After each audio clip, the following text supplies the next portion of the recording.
And good morning, and thank you to all of you for being here. And I will say on the issue of hydrogen, I know that there's joint ventures, partnerships going on right now in Michigan and we're with the Army and so on in terms of development of hydrogen fuel cell vehicles, and there's having great success on a number of fronts. So let me start out, though, Mr. Cooper, and let me just say that as we look at transitions, and I'm all for transitions, and I want to see us get to electric vehicles. I'm currently driving the Michigan-made Chevy Bolt. I think it's the most affordable American-made vehicle right now in terms of electric vehicles. Love it. It's here. I love it. But I know that the reality is that our cars are lasting longer than ever, and even as we transition and all the structures and the things that need to happen, that the U.S. fleet's going to be comprised of hundreds of millions of internal combustion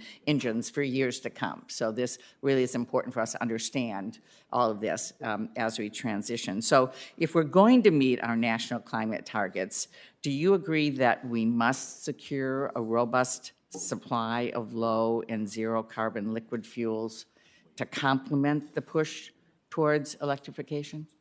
Yeah, thank you for the question, Senator, and I absolutely agree that yes, we need to embrace the use of low-carbon liquid fuels.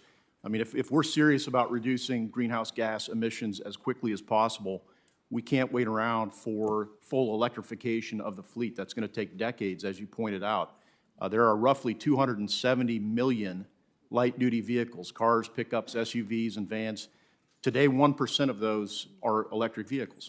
So it's going to take decades for that transition to occur, and we should be taking steps now to further decarbonize those liquid fuels that we know are going to be, you know, as you said, hundreds of billions of gallons of liquid fuels will be needed in the decades ahead in these vehicles. So we think a clean fuel standard is a great way to do that and really jumpstart that decarbonization of our liquid fuels. And I'm assuming you do not think it's instead of a renewable fuel standard, that this is about complementing? That's correct. A well-done clean fuel standard would complement a renewable fuel standard, which really creates the foundation and the kind of the bedrock for the renewable fuels industry.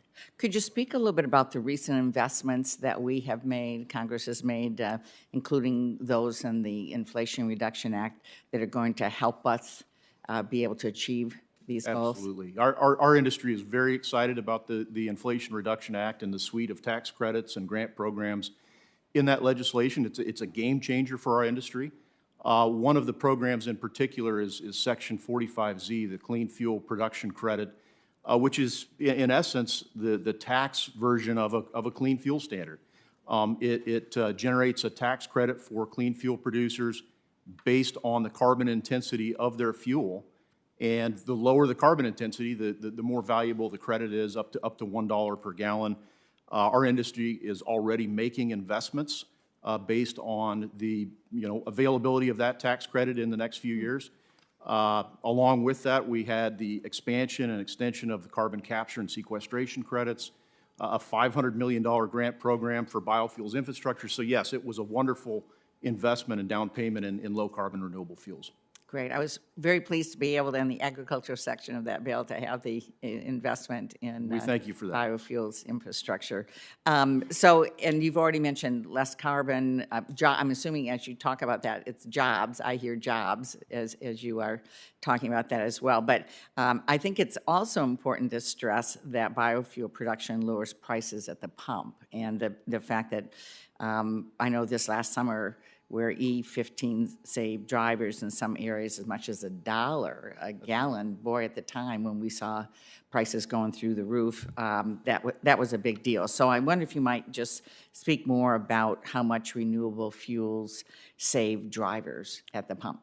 Absolutely, and we did see it especially last summer when we had record high gas prices. Ethanol was selling for about $1 to $1.25 a gallon less than gasoline at the wholesale level. So obviously, when you blend more of that lower cost product, it's going to reduce the price for the consumer. And still today, if you go to any retail gas station, the lowest cost fuel option for the consumer is going to be the fuel that has the highest content of ethanol. And we talk about California. The lowest cost fuel in the California market today is E85. It's that 85% ethanol blend. it's typically $2 to $3 a gallon less expensive than gasoline in the California market, and that's being driven by the LCFS in that marketplace.